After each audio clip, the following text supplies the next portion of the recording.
Hello Precalc BC. Today we are going to start working with writing complex numbers in polar form, and we will spend 3 days on this. So first of all, let's review what a complex number is. A complex number z is written in the form z equals x plus yi, where x and y correspond to the location of the complex number on the complex plane. It is also possible that last year you saw this in the form a plus bi. We're going to use x's and y's, which you'll see why in a little bit, but this is the same thing. So for example, if we were to graph this complex number, root 2 plus I root 2 is our real part of our number, and I root 2 is obviously our imaginary part. So what we have here is the real imaginary complex plane. The real axis, we consider what looks like our x-axis, and our imaginary axis is our y-axis. So if we were to figure out where root 2 plus I root 2 is, since both our real and our imaginary component here are positives, that would mean we would be in quadrant 1. Okay, and we can go ahead and draw our triangle just like we would before, and this would be root 2, and this height would be a root 2 as well, because of our imaginary component being a root 2. Okay, so this dot right here would represent root 2 plus I root 2.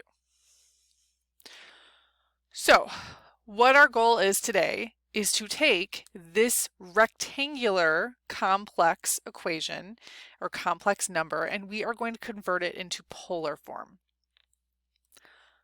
So complex numbers are in rectangular form, this is what I just said, which means we can convert them to polar form by finding r and theta such that theta is between 0 and 2 pi. So remember before you would maybe decide to make your radius negative instead of dealing with changing your negative angle to a positive angle. That is no longer an option. We must have an angle between 0 and 2 pi. So negative angles will not work, and if we have an angle larger than 2 pi, we will have to subtract 2 pi off so that it does fall within this range. All right, so how do we do this? How do we change rectangular form to complex, or rectangular form to complex polar form? Well, we're going to use the same transformations that we did before. X we know is equal to r cosine theta, and y is equal to r sine theta. Okay, well, what we can do then is we can take this x and this y, and we can use them to find both the radius and the theta, which is our goal at this time. We should also remember that r squared equals x squared plus y squared. Okay, well, x is root 2, and y is also root 2. So r squared is just 4, and that makes our radius 2. We can also find theta by using what we remember we used before, which is tangent of theta equals y over x. Well, root 2 over root 2 is just 1. So what is the angle that has a tangent of 1? Well, that is pi over 4. All right, now we should also check to see what quadrant this would be in. We already said that this complex number is in quadrant 1. So we should check our angle, pi over 4, that is also in quadrant 1. So we are all set. So we have r and we have theta, but now how do we actually convert this into polar form? This isn't just a point anymore. We can't just put 2 comma pi over 4. So let's look at this again. Our complex number z is x plus yi. And x we know is r cosine theta. So I'm just going to come down here and I'm going to write r cosine theta plus y we know is r sine theta. R sine theta, and I'm just going to tuck the I right up here with the r. Okay, and now I have r and theta, so I'm going to go ahead and plug those in. The r is 2, cosine theta is pi over 4, plus the radius is still 2, there's my I, sine pi over 4. And this, it's supposed to be a z, is my complex number in polar form.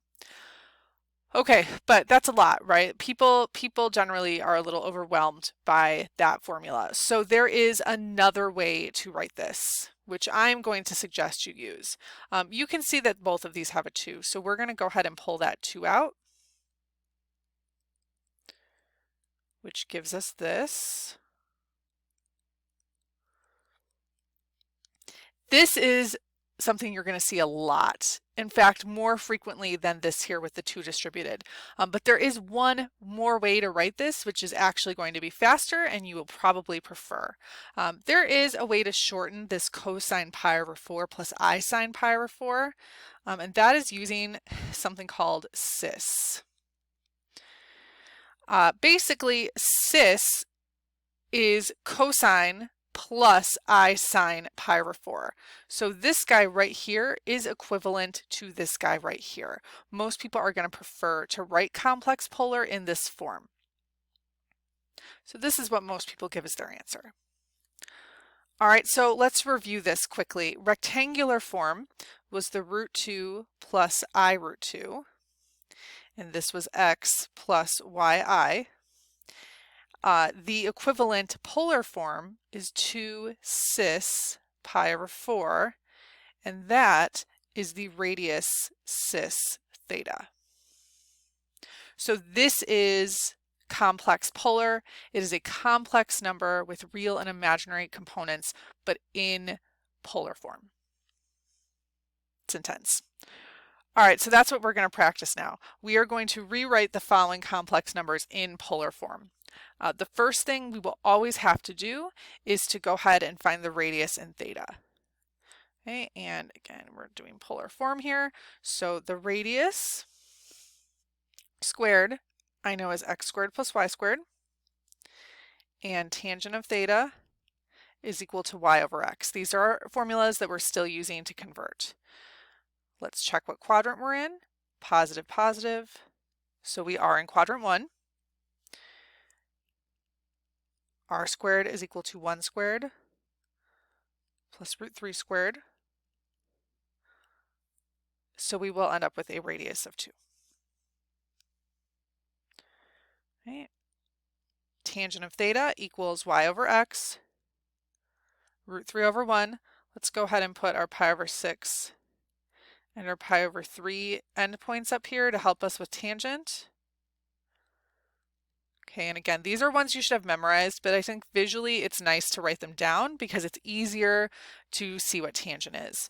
So root 3 over 1, again, that's y over x. That would be our pi over 3. And pi over 3 is in quadrant 1, so that means we are all set. So there are 3 ways we can write this. You can either write it as r cosine theta plus ri sine theta.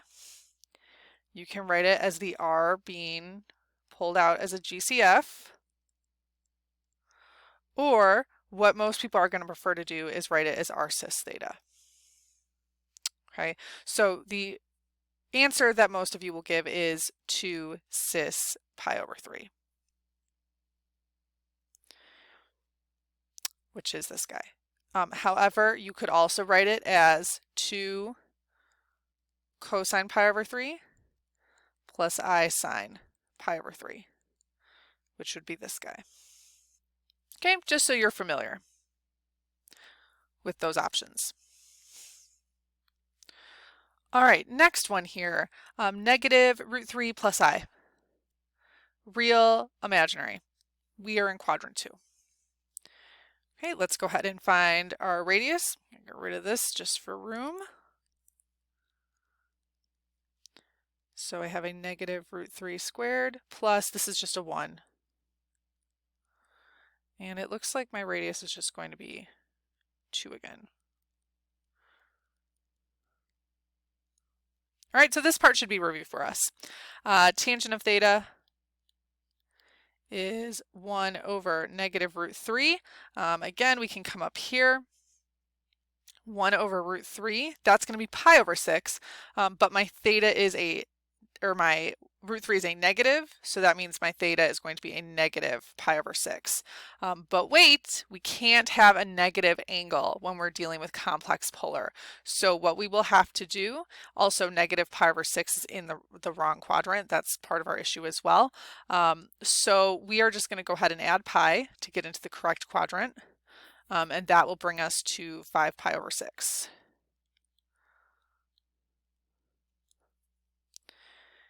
Okay, and then you can just say z equals r cis theta to cis 5 pi over 6.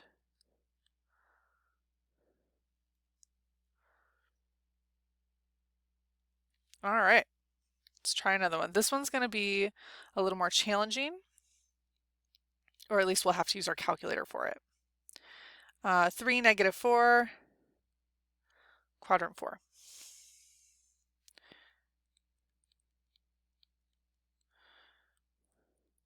So that's going to be 9 plus 16, which is 25, a new radius this time. But when we go ahead and do our angle, tangent of theta is going to be equal to negative 4/3. This is not something that we know from our unit circle, which does mean we will have to use our calculator here. We will do inverse tangent. Actually, I should check that I'm in radian mode. Let's do that. Yes, I am. Inverse tangent of negative 4/3. And that's a negative 0.927. And this is in radians again. Okay, well, that is down in quadrant 4, which is good. We are in the correct location, but we have a negative angle. So that is not good. So in order to fix this, we're not going to add pi, we're going to add 2 pi, because I need to go all the way around and end up in the exact same spot. I just am changing this angle to a positive instead of changing its actual location. So I'm just going to add 2 pi, and again, make sure that you use all of pi, don't just type in 3.14. And our new representation of our angle is 5.356.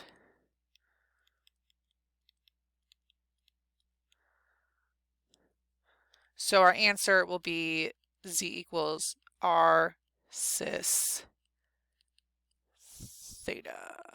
Oh, that was supposed to be a 5. 5, 6. There you go.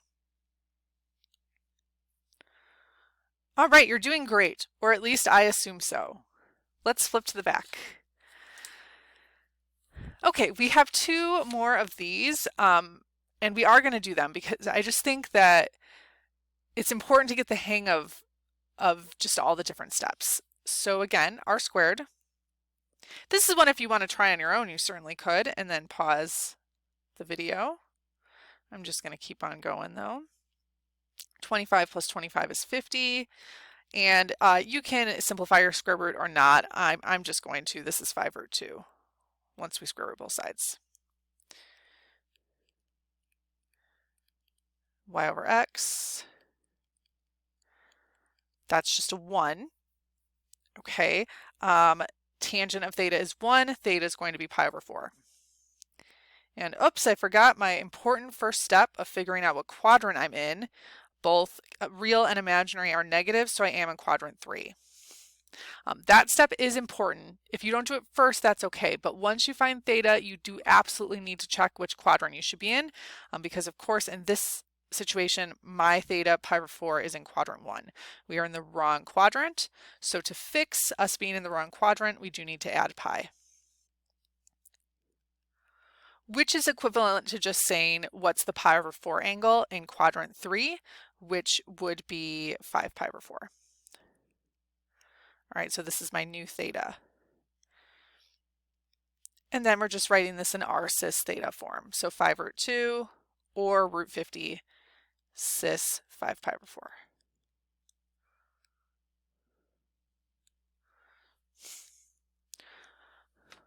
All right, so this last one is a little different because you can see it only has the imaginary component. There is no real component. So this isn't in a quadrant, it's really just down on the y-axis. This actually makes your life a little easier because the radius is just the distance between the pole and this location here, which is just root 21. That's your radius. There isn't, because you're not in an actual quadrant, we don't have to worry about doing that Pythagorean theorem because there's only this one piece. So we're just root 21 away from the pole. So that's your radius. We also know what angle we're at. We don't have to calculate it where we were like we did with this problem here. We know we're down on the y-axis where theta is 3 pi over 2. If we were up here on the y-axis, theta would be pi over 2, right? But we're straight down since we have a negative here. What that means is you don't have to do any calculations. You can just say z equals root 21 cis 3 pi over 2. And that's it. Okay, so what we're going to do next is we are going to take what's in polar form and convert it to rectangular form. So most of the time you will actually be given the problem like this, 3 cis 5 pi over 6, or root 5 cis pi. And in order to write this in rectangular form, you will have to expand it to what we have written down here for z, and then we are going to have to use our unit circle to identify cosine pi over 6, cosine 5 pi over 6, and sine 5 pi over 6, and then distribute. All right, let me show you. Okay, so you would be given 3 cis 5 pi over 6. You'd have to rewrite it like we have here, which is typed, and then I'm going to say cosine of 5 pi over 6 is root 3 over 2, but 5 pi over 6 is in quadrant 2, so my x is a negative. Plus I sine of 5 pi over 6, I'm having trouble saying that today, is a 1/2. And now I distribute. That's a negative 3 root 3 over 2 plus, that's a weird plus, 1/2 I. This is now in rectangular form. All right, let's try another one. Okay, we would have root 5 cis pi. We would go ahead and expand it to look like this. And then we would do our unit circle. Cosine of pi is just a -1, plus sine of pi is a 0. So that's just gone, and distribute. And z just equals negative root 5. All right, so this just has a real component. It does not have an imaginary component, which means it would just be on the real axis or our x-axis. All right, finally, we are going to find z times w and z over w. You're going to write your final answer in polar form. So here is the problem. Right now, these are in rectangular form. So what we're going to do is we are going to multiply them and divide them and then put them in polar form. And then tomorrow, or in our next lesson, you are going to find out a much faster way to do this. But for today, we're doing it the long way. Lucky us. All right, well, z times w, that just means you're foiling.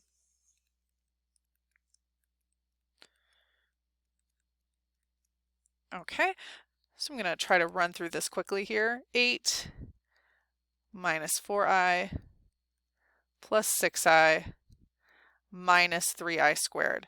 However, you should know I squared is a -1. -3 times -1. This is going to become a +3. We can do some combining here. 8 plus 3 is 11. -4i plus 6i is 2i.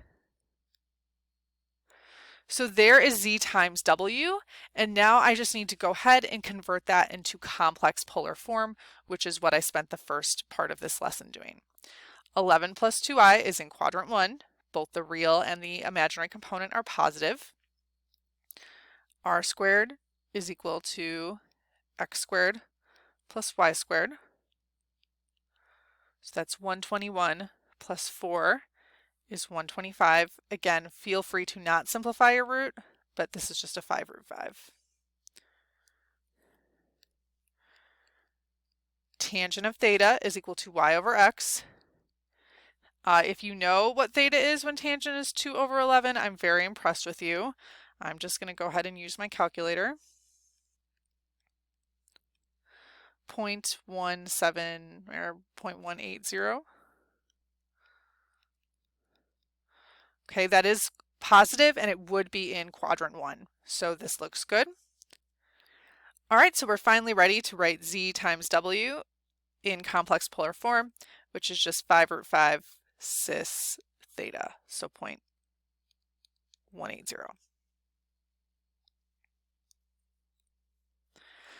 All right, and on to z over w. So z over w we are dividing. And what you probably learned last year was how to use the conjugate in order to rationalize this denominator.